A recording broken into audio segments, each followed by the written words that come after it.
ચૈતર વસાવાએ મનસુખ વસાવાને મનોરોગી કહ્યા છે। મનસુખ વસાવાના આક્ષેપ પર ચૈતર વસાવાએ જવાબ આપ્યો છે। મનસુખ વસાવા માનસિક વિકૃતિનો ભોગ બનેલા છે। વારંવાર અનેક નિવેદનો સાંસદ કરે છે। સાંસદે કહ્યું ચૈતર વસાવાનું ફંડ વિદેશથી આવે છે। તમે સાંસદ છો, સરકાર પોલીસ તમારી છે, કાર્યવાહી કરો।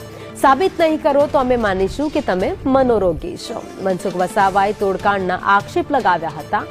આપના નેતાઓ તોડ કરતા હોવાનો તેમણે આરોપ લગાવ્યો હતો। તો તોડ કરવામાં આપ નેતાઓને શરમ નથી આવતી તેવું મનસુખ વસાવા બોલ્યા હતા। અગર તમે અમારા પર આક્ષેપ કરો છો, તમે પોતે સાંસદ તરીકે કરો છો, તો તમારી પાસે પૂરતા પુરાવા હોવા જોઈએ।